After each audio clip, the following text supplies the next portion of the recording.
quand il vient sur terre, vous avez l'impression que Jésus est venu sur terre pour sanctifier la terre. Mais Jésus est venu sur terre pour sanctifier le ciel. Lorsqu'on utilise le mot sanctifier, regardons ensemble, Hébreu. Vous allez comprendre, pour ceux qui aiment la vérité, bienvenue. Regardez avec moi. Nous sommes dans Hébreu. Hébreu chapitre 9, verset 19. Hébreu 9, verset 19. Moïse. Je dis, Jésus n'est pas venu pour d'abord sanctifier la terre, il est venu sanctifier d'abord le ciel. Et ici, quand je dis le ciel, pour que vous compreniez bien, il est venu sanctifier le royaume des cieux. Vas-y. Moïse, Oui. après avoir prononcé devant tout le peuple tous les commandements de la loi, prit le sang des veaux et des boucs avec de l'eau, de la laine écarlate et de l'hysope, et il fit l'aspersion sur le livre lui-même et sur tout le peuple en disant, ceci est le sang de l'alliance que Dieu a ordonné pour vous. Il fit pareillement l'aspersion avec le sang sur le tabernacle et sur tous les ustensiles du culte. Et presque tout, d'après la loi, est purifié avec du sang, et sans effusion de sang, il n'y a pas de pardon. D'accord. Il était donc nécessaire. Sans effusion de sang, Il n'y a pas de pardon. déjà cette parole, il faudrait aller la méditer. Vous allez vous rendre compte que c'est une parole limitée à un contexte. Si vous dites que sans effusion de sang, il n'y a pas de pardon de péché, alors vous devez montrer le sang qui a coulé pour que Noé soit sanctifié. Mais allons d'abord, on aura un temps. Vas-y. Verset 23.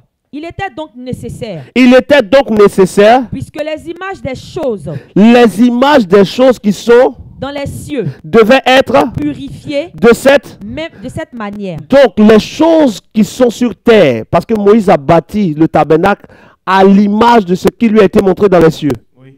Et là-bas, ce tabernacle que Moïse a bâti devait être sanctifié avec du sang et certaines choses. Oui ou non? Oui. Regarde la suite du passage. Que les choses célestes elles-mêmes Les choses célestes elles-mêmes. le fussent par des sacrifices plus excellents que ceux-là. Donc les choses célestes doivent être sanctifiées. Reprends le test. Il était donc nécessaire, puisque les images des choses qui sont dans les cieux devaient être purifiées de cette manière. Donc les choses terrestres vont être purifiées par des choses terrestres. Continue. Que les choses célestes elles-mêmes Si l'image a été purifiée de cette manière, la réalité donc a besoin d'être purifiée par quelque chose de supérieur. Reprends le verset 23. il était donc nécessaire, Puisque les images des choses qui sont dans les cieux devaient être purifiées de cette manière, que les choses célestes elles-mêmes le furent par des sacrifices plus excellent. que cela. Donc on fait croire que Dieu a fait un corps à Jésus pour venir purifier des hommes. Or ici on dit que le sang des animaux purifie les choses terrestres. Mais donc il faut, si les choses terrestres sont une image des choses célestes et que c'est le sang des animaux, il faut donc quelque chose de plus excellent pour les choses quoi? Célestes. Donc la mort de Jésus et son sang qui coule est d'abord pour la dimension céleste que pour les hommes terrestres. Et relis.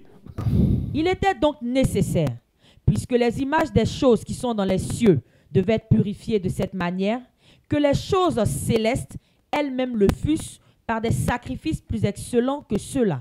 Lis-moi Romains 8, verset 5. Hébreux 8, 5 déjà. Hébreux 8, 5. Pour ceux qui posent des questions, si Jésus n'est pas le créateur, pourquoi je dis cela?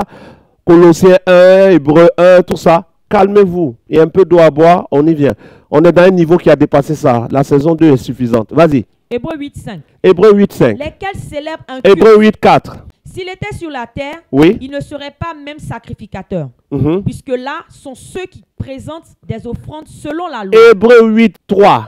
Tout souverain sacrificateur Tout souverain sacrificateur est établi pour présenter des offrandes est établi pour présenter des offrandes. et des sacrifices. Oui. D'où il est nécessaire que celui-ci ait aussi quelque chose à présenter. Lui-même doit avoir quelque chose à présenter pour lui. S'il était sur la terre, Si Jésus était sur la terre, il ne serait pas même il sacrificateur, n'aurait pas pu être sacrificateur. puisque là sont ceux qui présentent des offrandes selon la loi, Il présente selon la loi. lesquels célèbrent un culte, Il célèbre un culte, image image et ombre des choses et célestes. homme des choses célestes. Donc les sacrificateurs, quand ils tuaient les animaux, tout ça, c'était une image, une ombre des choses célestes.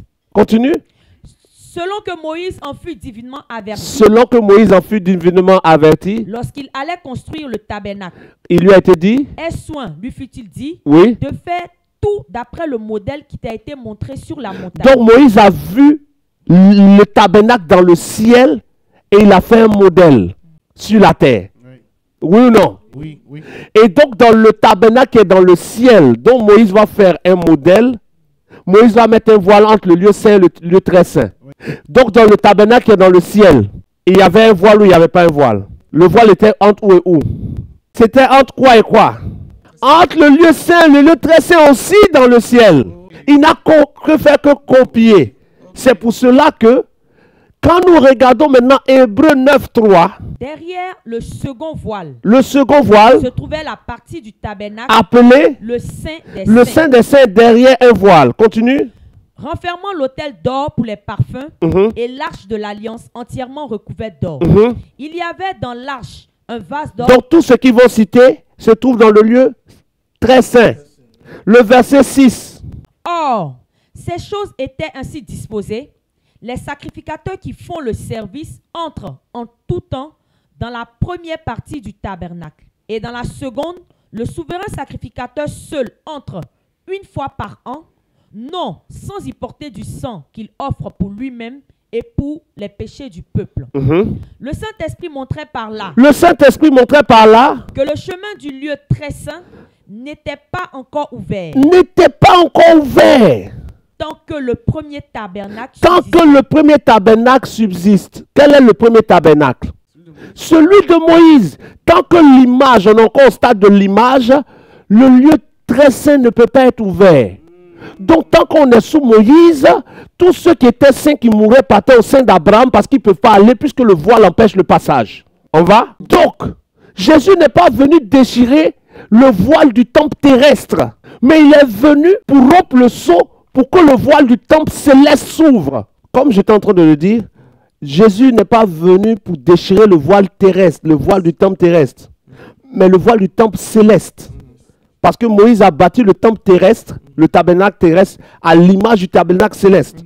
Voilà pourquoi le voile du temple est déchiré du haut vers le bas. Évidemment. Pourquoi du haut vers le bas? Pour dire que ce n'est pas une action humaine. Amen. Mais en même temps du haut vers le bas pour signaler que dans le temple céleste, le voile aussi s'est déchiré. Maintenant, quelqu'un va dire donc il est mort pourquoi? Oui. Nous sommes dans Hébreux 9. Ce qu'on a lu tout à l'heure, c'était Hébreux 9 combien? Le lieu très saint n'était pas encore ouvert. 9, verset 6, Lis le verset qui dit le Saint-Esprit montrait. Verset, je pense, verset 8. 8. Le Saint-Esprit montrait par là Oui, que le chemin du lieu très saint oui, n'était pas encore ouvert oui. tant que le premier tabernacle subsistait. Donc, tant qu'on est encore sous la loi, on ne peut pas avoir accès au royaume des cieux. Voilà pourquoi quand on dit qu'Enoch est rentré au paradis, il s'agit du lieu du Saint d'Abraham. Quand on dit Élie a été enlevé au ciel, c'est le Saint d'Abraham. Quand Jésus dit au brigand, tu seras avec moi ce soir au paradis, c'est au Saint d'Abraham. Maintenant, quand Jésus-Christ va mourir et que le voile du temple va se déchirer, on va rentrer dans la dimension où, dans le ciel, le voile qui sépare le lieu très saint et le lieu saint est aussi déchiré. Pourquoi lui doit mourir? Pour que le voile là se déchire. Hébreux chapitre 9, verset 18. Commence au verset 17. Un testament, en effet, n'est valable qu'en cas de mort, puisqu'il n'a aucune force tant que le testateur vit. Verset 18. Voilà pourquoi c'est avec du sang que même la première alliance fut inaugurée. Moïse, après avoir prononcé devant tout le peuple, Donc, il faut que la mort du testataire soit constatée. Donc, Moïse va faire quoi avec tout le peuple? Il va tuer des animaux pour sceller la première alliance. Oui ou non? Oui. Donc, il faut qu'il y ait constat de mort pour que la première alliance soit inaugurée. Donc, les gens vont te faire un parallèle pour dire de même que la première alliance a eu besoin de mort, directement, il faut que Jésus meure pour notre salut. Évidemment. Or, ce n'est pas le cas. Parce que dans la première alliance, il faut la mort du testataire pour que l'alliance soit scellée. Qui a été tué pour que le sang soit mis sur l'alliance? Lis Hébreux 9, verset 19. Moïse, après avoir prononcé devant tout le peuple tous les commandements de la loi, Oui. prit le sang des veaux et des boucs, Le sang de quoi? des veaux et des boucs, Qui a été tué? des veaux et des boucs. Et c'est à partir de là qu'il a scellé l'alliance. Or, pour que l'alliance rentre en vigueur, il faut que la mort du testataire soit constatée. Comment donc l'ancienne alliance peut entrer en vigueur quand c'est des animaux qui sont morts? Est-ce que le testataire, c'est le veau et le bouc? Si le testataire, c'est le veau et le bouc, on hérite des zèbres. Permettez-moi de vous ralentir un peu. Revenez sur cette chose. Parce que Hébreux 9, verset 17. Commence au verset 18 à 19. Hébreux 9, 18 à 19. Voilà pourquoi c'est avec du sang que même la première alliance fut inaugurée. C'est ça. Moïse, après avoir prononcé devant tout le peuple tous les commandements de la loi, Oui. prit le sang des veaux et des boucs avec de l'eau et de la laine écarlate et de l'hysope, Oui. et il fit l'aspersion sur le livre lui-même et sur tout le peuple en disant: Donc la première alliance a été scellée par du sang. Oui. Or, on dit que le sang qu'on va utiliser pour la première alliance, il faut que la mort du testataire soit constatée Oui. pour que le testament rentre en vigueur. Oui. Comment donc l'ancienne alliance peut être considérée comme un testament si le testataire qui est Dieu ne peut pas mourir? Donc, lorsque vous lisez le livre d'Hébreux qui dit qu'il faut la mort du testataire pour qu'un testament rentre en vigueur, c'est une image qu'ils veulent donner et non un concept établi. Ils veulent donner une image pour montrer la valeur du sang. Mais l'argument de l'auteur du livre d'Hébreux est un argument qui ne tient pas. Parce que si on le prend dans son mot, c'est des animaux morts qui ont été utilisés pour sceller l'alliance. Or, les gens vont prendre cette analogie pour dire, de même que la première alliance a été scellée avec du sang, comme Jésus est le testataire, il faut que lui meure. Mais si on l'applique à Jésus aussi, il est ressuscité ou pas? Si. Est-ce que celui qui est ressuscité est considéré comme mort encore? Non. S'il n'est pas mort, est-ce qu'il y a un testament qui passe chez les héritiers? Non. Non. Donc, il faut que vous compreniez bien qu'il y a des textes qui sont mis là par ceux qui les ont écrits dans le but de justifier la pensée qu'ils ont voulu transmettre. Mais dans la profondeur, qu'est-ce qui a été dit? Regarde maintenant avec moi Hébreux 10, verset 19. Vous vous rappelez que Hébreux 10, au verset 5, il dit: tu n'as voulu ni sacrifier ni le corps, tu m'as formé un corps. Et on nous fait croire que le corps a été formé pour mourir dans le sens du sang. Et je vous ai montré que si c'est le sang, Jésus a été circoncis, il y a du sang qui est déjà versé. Oui. La couronne d'épines sur sa tête a fait sortir du sang. Quand le fouet venait sur son dos, il y avait du sang. Donc il n'a pas besoin de mourir puisque le sang coule déjà. Donc pourquoi mourir? Parce que ici, quand on parle du sang, on ne parle pas du sang qui coule. On parle de sa mort. Donc partout on dit Christ a donné son sang pour nous. Les gens traduisent sang. Or en réalité, c'est un mort. En termes de vie, parce qu'il est écrit l'âme est dans le sang. Donc c'est pour dire que quand on dit il a donné son sang, en fait, le texte signifie plutôt il a donné sa vie. Ce n'est pas le sang. Voilà pourquoi beaucoup sont en train de dire Dieu avait besoin du sang. Non, il a donné sa vie. Pourquoi on dit qu'il a donné sa vie? Parce que le corps va mourir. Pourquoi le corps doit mourir? Parce que le corps dans lequel Jésus est venu a été fait de telle sorte qu'il soit en relation avec le monde d'éternité ou le monde spirituel, si vous pouvez comprendre plus simplement. Je vous explique. Regardez avec moi le corps que lui ont fait, c'est Hébreux 10, verset 5. Il dit, voici pourquoi je viens, mais il vient dans ce corps. Regardez Hébreux 10, verset 18 à 19. Or, là où il y a pardon des péchés, il n'y a plus d'offrande pour le péché. Verset 19. Ainsi donc, frères, puisque nous avons au moyen du sang de Jésus une entrée libre dans le sanctuaire, Verset 20. par la route nouvelle et vivante qu'il a inaugurée pour nous au travers du voile, c'est-à-dire de sa chair. Le voile était quoi? Sa chair. Le corps que Dieu a fait dans le ventre de Marie est un corps que Dieu a lié prophétiquement au voile qui est dans le ciel et au voile qui est dans le premier tabernacle. C'est comme lorsque, du temps d'Élisée, Élisée dit au roi de tirer des flèches. Chaque flèche que le roi tire annonce une année de victoire ou une victoire. Donc, les flèches sont un acte prophétique, mais qui annonce une réalité spirituelle. Le corps est un corps physique, mais qui était le symbole qui va déterminer comment cette réalité spirituelle s'est appliquée ou pas. Donc, quand Jésus monte à la croix et qu'on le tue, le fait de le tuer, il est comme le roseau qu'on a brisé. Et quand il rend l'âme, dès qu'il rend l'esprit, le voile du temple se déchire. Parce que c'est comme si le corps a été brisé. Le voile est déchiré. Dans le lieu très saint, le voile est ôté. Donc, Dieu a créé, avant de créer le monde, le royaume des cieux. On est d'accord? Mais quand Dieu a créé le royaume des cieux, Dieu ne va pas attendre la naissance de Moïse pour créer le temple. Donc, c'est un temple qui existait avant même que Dieu ne dise que la lumière soit. Et dans ce temple, avant même de créer l'homme, Dieu avait mis un voile. Et ce voile qui a été mis là-bas ne va être ouvert que quand l'un ou l'une des personnes ou l'un des esprits qui a déjà participé à la première sélection va accepter de venir faire le challenge. Voilà pourquoi on dit qu'il a été prédestiné avant la création du monde, mais révélé maintenant. Regardons le test. 1 Pierre chapitre 1, verset 20. Verset 19 à 20. Mais par le sang précieux, Mais par la vie précieuse. par la vie précieuse de Christ, Là où vous voyez le sang, c'est la vie. Si c'était simplement le sang, le jour où on l'a circoncis, il ne meurt plus. Continue. comme d'un agneau sans défaut et sans tache, prédestiné avant la fondation du monde et manifesté à la fin des temps à cause de vous, Qui par lui, croyez pas en lui, mais croyez en Dieu. lequel l'a ressuscité des morts et lui a donné la gloire, en sorte que votre foi et votre espérance reposent sur Dieu. Donc, ressusciter Jésus des morts, c'est pour nous donner la foi et l'espérance. Mais ça, c'est à notre niveau. Et je vous ai dit que Jésus n'est pas venu pour sanctifier la terre, il est venu sanctifier le royaume des cieux. Donc, au moment où Jésus meurt, on va constater sur terre une implication. Pourquoi est-ce qu'on constate une implication quand Jésus-Christ meurt? Simplement parce que Hébreux chapitre 1, vous avez remarqué que je vous ai fait étudier Hébreux aujourd'hui. Oui, oui, oui. Hébreux chapitre 1 nous dit que le Fils est l'empreinte de sa personne. Hébreux chapitre 11 nous dit, c'est par la foi que nous savons que les choses visibles viennent des choses invisibles. Donc, si quelque chose se produit dans l'invisible, il y aura une répercussion dans le visible. Donc, quand le voile du temple se déchire dans le visible, c'est parce qu'il s'est déchiré dans l'invisible. Donc, quand Jésus-Christ est en train de mourir dans le visible, il y a une implication dans l'invisible qui produit le visible. C'est bon? On peut aller? Au moment où Jésus est en train de mourir sur la croix, le corps qui est sur la croix là, dans lequel le Fils de Dieu est venu habiter, représente quoi pendant toute sa vie? Hébreux 10 représente le voile.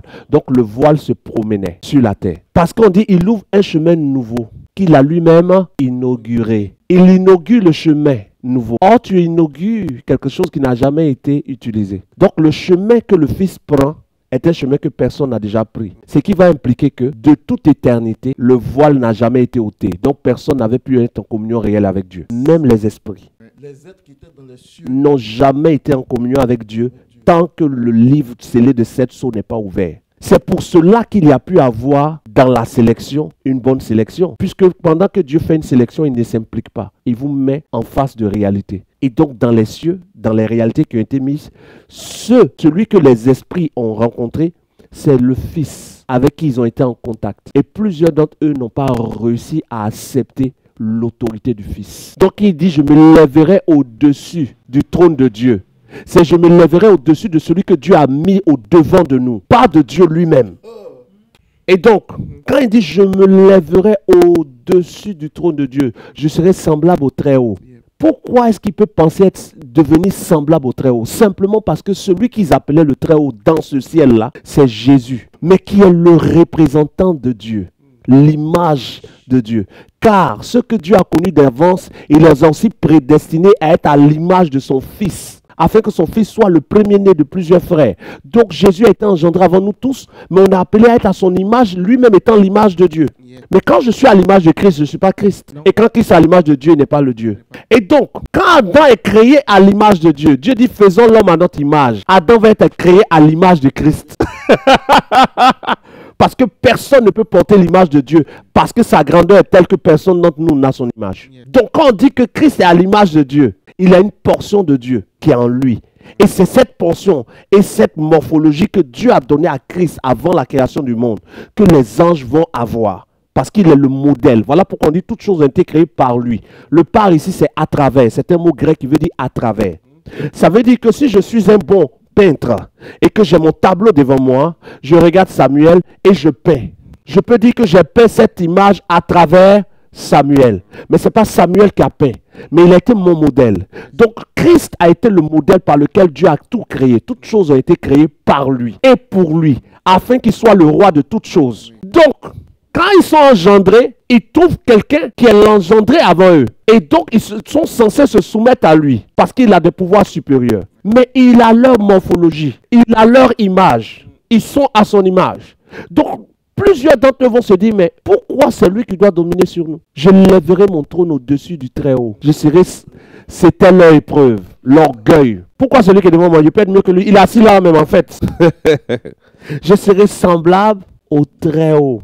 Mais pendant qu'il dit ça, où se trouve le lieu très saint? C'est fermé. Le voile entre le lieu saint et le lieu très saint, il y a le lieu saint, il y a le lieu très saint, il y a le parvis. Le parvis est ce que tout le monde voit. Le lieu saint est l'endroit où c'est des personnes sanctifiées seulement qui sont, les sacrificateurs. Le lieu très saint, c'est le souverain sacrificateur qui seul peut traverser le voile. Mais si le voile part, tous ceux qui sont sacrificateurs peuvent aller dans le lieu très saint. Oui ou non? Le parvis, c'est ce qu'on voit. C'est ce que Dieu a appelé la terre. Le lieu saint, c'est ce qu'on appelle le royaume des cieux. Le lieu très saint, c'est le monde d'éternité. Les 3 niveaux de création. Donc, quand Christ vient mourir, il vient mourir pour sanctifier le ciel. Voici pourquoi dans Jean chapitre 10, à partir du verset 30 à 36, il dit ceci. Celui que le Père a sanctifié et envoyé dans le monde, Lis-moi le verset 36, Jean 10. Celui que le Père a sanctifié, Qui parle ici? c'est Jésus. Jésus dit que le Père a fait quoi de lui? Celui que le Père a sanctifié. Donc Jésus dit que le Père l'a sanctifié. Le mot sanctifié, ça veut dire mis à part. Avoir été choisi parmi plusieurs. Donc ça veut dire qu'ils étaient plusieurs, mais c'est lui qui a été choisi pour venir sur terre. Sanctifié ne veut pas dire qu'il était pécheur. Le mot sanctifié, ça veut dire choisi parmi plusieurs. Or, s'il est choisi parmi plusieurs, c'est que Dieu avait plusieurs choix. Voilà pourquoi Hébreux 1 dit, auquel des anges Dieu a-t-il déjà dit que tu es mon fils? Ça veut dire que parmi eux tous, c'est à un seul il a dit, je vais t'engendrer sur terre. Donc parmi tous ceux qui étaient dans les cieux, un seul va être engendré qui va être appelé le monogénèse, qui veut dire fils unique. Donc parmi tous les fils, il n'y a qu'un seul qui a accepté de venir sur terre pour accomplir le challenge que le Père a lancé. Et c'est ce fils-là qui va être appelé le fils unique venu du Père. La suite. Et envoyé dans le monde, vous lui dites. Celui que le Père a sanctifié, envoyé dans le monde. Maintenant, dans le livre de Hébreux, on ne parle pas de sanctifier, on parle de purifier. Hébreux 9. Il fallait que les choses, les images, puisque les images ont été purifiées, il fallait que les choses célestes qui sont le réel soient purifiées par des choses plus excellentes. Or, là-bas, le mot purifier veut dire rendre pur. Lis-moi Hébreux chapitre 9. À partir du verset 23. Il était donc nécessaire, puisque les images des choses. Puisque, quand tu dis puisque tu m'as tapé, je te tape. Donc, il y a une conséquence. Il était donc nécessaire que... Puisque les images des choses qui sont dans les cieux devaient être purifiées de cette manière, Oui. que les choses célestes Elle-même soit... le fussent par des sacrifices plus excellents que ceux-là. Entre le sacrifice des animaux et le sacrifice de Jésus, qu'est-ce qui est plus excellent? Or, le sacrifice le plus excellent est pour les choses de la terre ou pour les choses des cieux. Donc, Jésus est mort d'abord pour quoi? Pour les choses des cieux. Pas d'abord pour les choses de la terre, faisant croire qu'Adam a péché à cause de ça, il faut que... Donc, il est prédestiné avant la fondation du monde. Pourquoi est-ce qu'il est prédestiné avant la fondation du monde? Pour quelque chose qui se déroule dans le temps. Au moment où il est prédestiné, Adam n'a pas encore péché. À quel moment on cherche une solution? Quand le problème survient.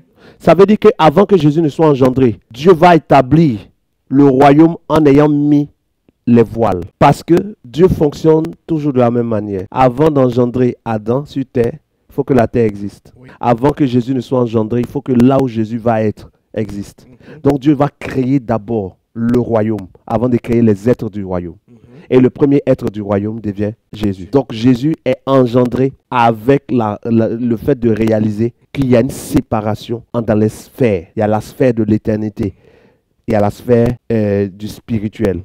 Et le Père lui donne la connaissance de la sphère du physique qui va être créé. Donc, de la sphère de l'éternité, on voit le spirituel et le physique. De la sphère du physique, on ne voit pas le spirituel. Mais de la sphère du spirituel, on voit le physique. Donc, de l'éternité, on voit physique et spirituel. Du spirituel, on voit physique. Du physique, on voit physique. Donc, on a du spirituel, du physique et de l'éternité. De la sphère de l'éternité, on voit l'éternité, le spirituel et le physique. Du spirituel, on voit le spirituel et le physique. Du physique, on voit le physique. 3 voiles. Donc, il y a un voile pour nous qui fait qu'on ne voit pas le monde spirituel. On peut en apercevoir des bouts, mais on ne peut pas voir la totalité. Il y a un voile qui fait que ceux qui sont dans le monde spirituel voient des bouts du monde d'éternité. Voilà pourquoi on dit, les anges des enfants voient la face de votre Père. Mais ici, quand on dit face, c'est un bout. Mais ils ne l'ont jamais vu en totalité. Donc, quand il dit que Jésus va sanctifier, il est sanctifié pour venir dans le monde, c'est-à-dire choisi. Mais quand on dit il doit purifier, ce n'est plus le mot simple. Regarde le test. Il était donc nécessaire, puisque les images des choses qui sont dans les cieux devaient être purifiées de cette manière. Que les choses célestes elles-mêmes le fussent par des sacrifices plus excellents que ceux. Donc les choses célestes devaient être quoi? Purifiées. Lorsque quelqu'un est purifié sur terre, ce n'est pas son corps qui est purifié, c'est son esprit. On est d'accord avec ça? Oui. Donc même quand Jésus-Christ meurt, c'est pour purifier les choses célestes, mais pas les choses terrestres, parce que nos esprits sont sur terre. Il purifie donc les choses célestes. Comment est-ce qu'il peut purifier les choses célestes? Pourquoi est-ce qu'on doit purifier les choses célestes? Parce que dans la première sélection, les esprits qui n'ont pas validé la sélection, qui ont été chassés du ciel, avaient encore l'occasion de revenir dans le ciel. Job chapitre 1. L'Éternel est assis sur son trône et Satan vint aussi. Or, Satan qui vient, il est pur ou il est impur? Mais il rentre ou il ne rentre pas? Donc, le ciel est quoi? N'est pas totalement pur. quoique les êtres dans les cieux soient purs, le ciel n'est pas totalement pur. Donc la mission de Jésus qui vient sur terre, c'est pas une histoire d'Adam, c'est pas une... Adam et Ève ont mangé fruit. L'histoire est beaucoup plus loin. Donc quand maintenant, lui va mourir, qu'il va ressusciter et qu'il retourne aux cieux, on va voir l'agneau prendre de la main de celui qui est assis sur le trône le livre. Parce qu'on dit qui est digne. Personne n'était digne. Mais maintenant, l'agneau est digne d'ouvrir le livre et d'en rompre les sceaux. Car tu as été immolé. Lis le texte. Nous sommes dans Apocalypse chapitre 5. Quand il eut pris le livre, les 4 êtres vivants et les 24 vieillards se prosternaient devant l'agneau. Ils se prosternent devant l'agneau. Parce que la prosternation a été enseignée à Israël, qui est l'image du peuple de Dieu, et a été enseignée dans le sens où Israël se prosterne devant les autorités supérieures sans les adorer. Se prosterner n'était pas égal à être adoré. Un signe de respect. Ils se prosternent devant l'agneau, tenant chacun une harpe et des coupes d'or remplies de parfums qui sont les prières des saints. Verset 9. Et ils chantaient un cantique nouveau en disant: tu es digne de prendre le livre. Tu es digne maintenant de prendre le livre. Pourtant, Dieu a toujours été digne. Donc l'agneau n'est pas le Dieu qui s'est envoyé. Tu es digne de prendre le livre et d'en rompre les sceaux. Car la condition, pourquoi il est digne? Tu as été immolé. Donc s'il n'avait pas été immolé, il ne serait pas digne. Or Dieu est toujours digne puisque c'est Dieu qui tient le livre. C'est Dieu qui a scellé le livre. Si moi j'ai scellé mon livre, qui peut faire ça? C'est pas moi qui ne suis pas digne. Moi je peux l'ouvrir puisque c'est moi qui l'ai scellé. Le Père a scellé le livre et il a donné un challenge. Et l'agneau va relever le challenge. Et quand il arrive aux cieux, tous les êtres des cieux ont assisté à toute sa vie pendant qu'il a perdu même la mémoire. Puisque selon Hébreux chapitre 1, il a été fait inférieur aux anges. Donc les esprits même dans les cieux desquels il était supérieur, il est devenu inférieur à eux. Au point où quand il souffre dans Matthieu chapitre 4, eux-mêmes ils viennent l'aider. Mais lui-même il ne sait pas exactement. La mémoire n'est pas parfaitement retrouvée. Même jusqu'à la mort de Jésus, il n'avait pas retrouvé toute sa mémoire. Donc, quand maintenant il revient, qu'il est rentré dans le royaume, qu'il lui a redonné toute sa mémoire, tous ceux qui ont assisté sont tellement fiers qu'ils se prosternent pour dire: ouais, tu es un champion. Tu es digne d'ouvrir le livre. C'est toi-même qui es digne. Tu as mérité. Continue de lire. Car tu as été immolé et tu as racheté pour Dieu, par ta vie, des hommes de toute tribu. Ceux qui disent que Jésus est venu seulement pour les Hébreux, tu as racheté par ta vie, ou par ta mort, ou par ton sang. Mais le sang, on sait que c'est la vie. Des quoi? Des hommes de toute tribu. Des hommes de toute tribu. De toute langue. Toute langue. De tout peuple. Tout peuple. Et de toute nation. Toute nation. Les gens, je ne suis venu que pour les brebis perdues d'Israël. Vous racontez quelle bêtise. Et de toute nation. Jésus a dit ça dans un contexte. Et tu as fait d'eux?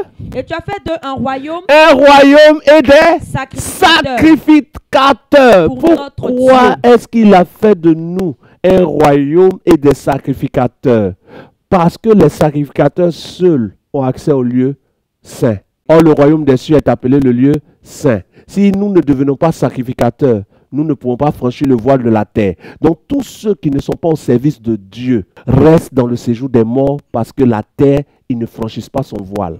Nous qui avons accepté de nous repentir, d'être baptisés, d'entrer dans la grâce, nous devenons sacrificateurs. Et le lieu où le sacrificateur se met dans le tabernacle ou dans le temple, c'est dans le lieu saint. Or, le ciel est le lieu saint. Donc, nous partons au ciel quand nous mourrons. Maintenant, quand tous ceux qui meurent vont arriver au ciel, puisque le voile du temple a été déchiré, et que maintenant, entre le lieu saint et le lieu très saint, il n'y a plus de limite, nous entrons dans le monde d'éternité, qui est la vie éternelle. Quand donc il est mort, comment a-t-il purifié le ciel? Regardez quand Jésus-Christ va mourir.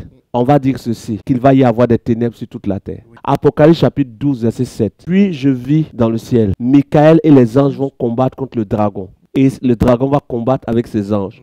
Mais il ne fut pas le plus fort. Il a été précipité. La précipitation ou le fait que Satan soit jeté sur la terre n'a pas eu lieu avant la création du monde. Ça a eu lieu quand Christ est venu. Quand, avant la création du monde, il a été chassé du 3e ciel pour descendre au 2e. Mais du 2e, il arrivait à retourner. Voilà pourquoi dans Job, il venait encore.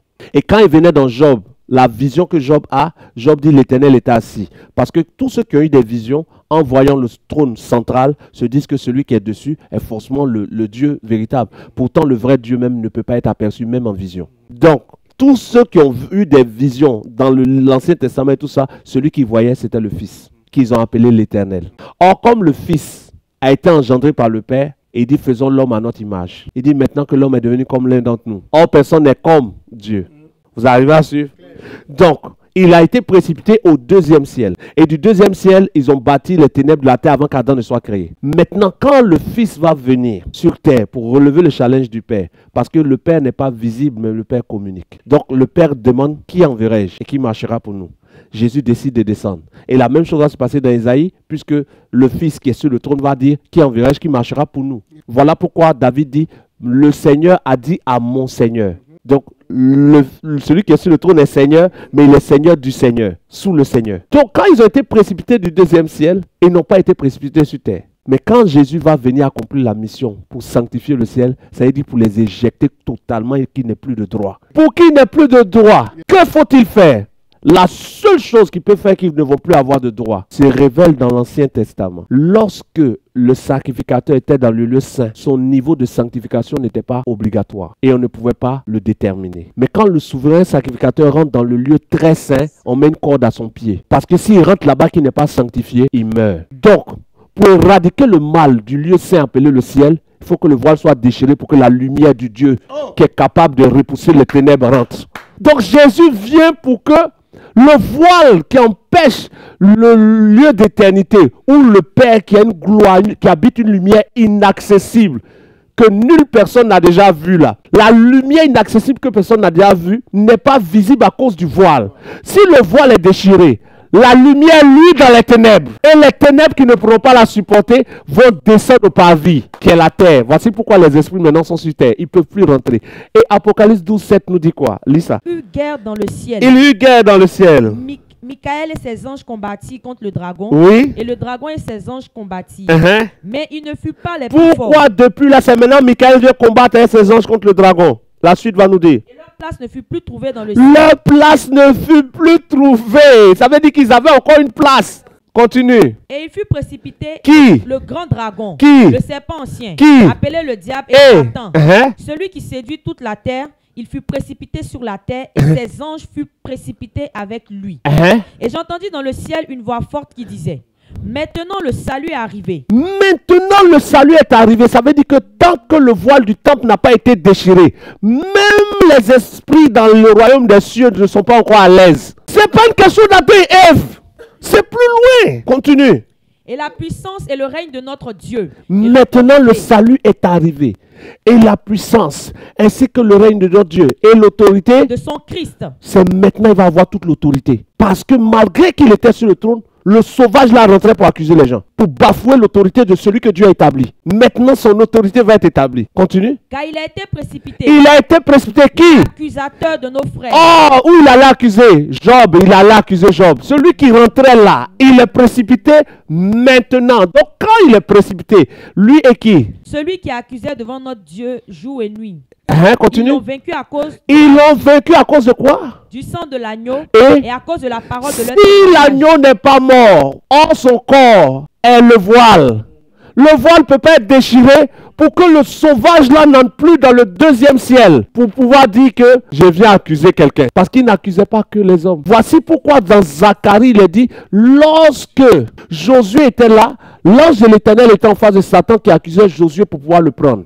Et dans Jude il est dit que lorsque le corps de Moïse était là, Satan est venu réclamer et l'ange Michael qui était là ne voulait même pas discuter. Elle lui dit que l'Éternel te réprime parce que lui-même il ne peut pas le réprimer. Mais Michael ne pouvait pas le réprimer. Mais le Michael qui ne pouvait pas le réprimer, dans Apocalypse 12 maintenant peut l'affronter. Parce que quelque chose s'est passé, le voile du temple, et la lumière est venue. Or la lumière est la force de ceux qui sont bons ou de ceux qui sont mauvais.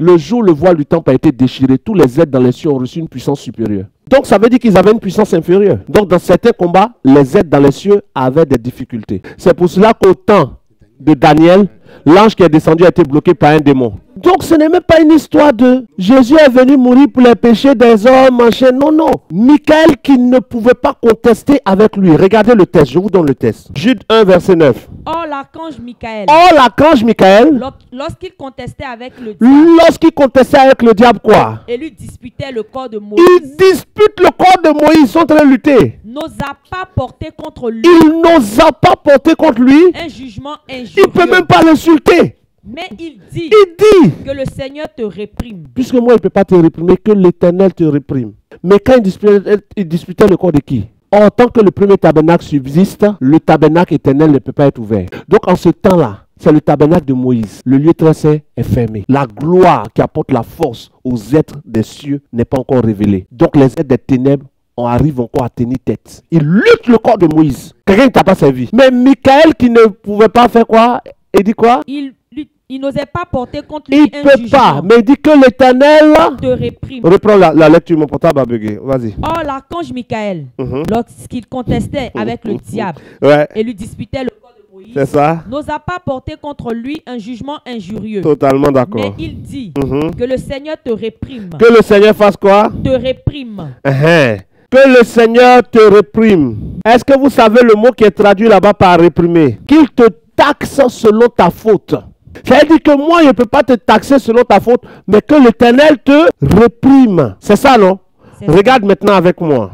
On est dans Zacharie. Zacharie 3, verset 1 à 3. 1 à 2 même. Il me fit voir Josué, Zacharie voit Josué, le souverain sacrificateur, le souverain sacrificateur sur terre. debout, Pas le souverain, il faut respirer. Pas le souverain sacrificateur dans les cieux. Jésus a été fait quoi? Sacrificateur ou souverain sacrificateur? Or, qui peut traverser le voile du lieu très saint? C'est le souverain sacrificateur. Quand Jésus donc ressuscite et qu'on veut le toucher, il dit ne me touche pas car je ne suis pas encore monté vers mon Père. Votre Père, pourquoi il n'est pas encore monté? Parce que pour pouvoir traverser le lieu très saint, il fallait que Jésus descende pour être digne de traverser. Donc, quand il monte là, Jésus devient le premier qui a franchi la limite du monde d'éternité. Voilà pourquoi on dit que quand Jésus-Christ est mort, qu'il est ressuscité, il est maintenant immortel. On dit qu'il a revêtu l'immortalité. Or, l'immortalité est une dimension du monde d'éternité. Parce qu'il est devenu le souverain sacrificateur. Celui seul qui franchit le temple. Maintenant, comme il a déchiré le voile du temple, tous les sacrificateurs, même sans être souverains, peuvent traverser puisqu'il n'y a plus d'obstacle. Lis-moi ça maintenant. il me fit voir Josué, le souverain sacrificateur, Hein? debout devant l'ange de l'Éternel, L'ange de l'Éternel est là. et Satan qui se tenait à sa droite Satan est là. pour l'accuser. Et il accuse. Ils l'ont vaincu, celui qui accusait. Donc, il a fait pas seulement Job. Dans Job, il a accusé Job. Il est en train d'accuser Josué. Il a lutté contre Moïse. Malgré qu'on l'a chassé. Regarde tout ce qu'il fait. Continue. L'Éternel dit à Satan L'Éternel dit à Satan. que Qui l'Éternel est l'Éternel qui dit à Satan ici? C'est l'ange de l'Éternel qu'on appelle ici l'Éternel. Les gens pensent qu'on dit Éternel, ça veut dire celui qu'on... Le tout... Non. Allons. que l'Éternel te réprime, L'Éternel dit à Satan que l'Éternel te réprime. Satan. Pourtant, Michael a dit que l'Éternel te réprime. Mais si Michael a dit que l'Éternel te réprime, qu'ici c'est l'Éternel, c'est lui qui doit réprimer. Mais lui-même il répète que l'Éternel te réprime parce qu'il n'est pas l'Éternel de l'Éternel. Que l'Éternel te réprime. Donc quand vous voyez éternel partout dans la Bible, ça ne veut pas dire celui qui a tout créé. Ça veut dire un être des cieux. Parce que le mot éternel, dans nos Bibles, signifie ni commencement ni fin. Mais éternel aussi signifie qu'il y a un commencement et qu'il n'a pas de fin. Maintenant, on peut dire notre amour est éternel. Ça veut dire qu'il a commencé, mais il ne finit pas. Maintenant, qu'il ne meurt pas, c'est immortel. C'est différent d'éternel. Donc, quand on dit l'éternel ici, tous les êtres des cieux ont été engendrés par Dieu et donc sont éternels. Mais ils disent que l'éternel te réprime. Mais l'éternel est où? Il est partout en même temps. Mais malgré que l'éternel soit partout en même temps, sur terre il fait jour, il fait nuit. Donc la présence de Dieu, du vrai Dieu partout, n'est pas égale à la gloire de Dieu partout. Parce qu'il habite une lumière que nul n'a vue. Pourtant il est partout en même temps. Donc comment il peut habiter quelque part que personne n'a vu pendant qu'il est partout? Parce que même la gloire de Dieu et sa lumière inaccessible se trouvent sur terre et partout, mais le voile fait qu'on ne la voit pas. Donc quand le voile du temple se déchire dans le royaume des cieux, la gloire qui va rentrer dans le royaume des cieux est une gloire telle que les ténèbres n'ont plus accès. Il ne peut plus aller accuser quelqu'un. Voilà pourquoi on dit, ils l'ont vaincu. Et j'entendis dans le ciel une voix forte qui disait, Oui. maintenant le salut est arrivé, Le salut est arrivé. et la puissance et le règne de notre Dieu, Et la puissance et le règne de notre Dieu. et l'autorité de son Christ, Donc le salut est arrivé. Et là, et la puissance et et le règne de notre de Dieu. qui?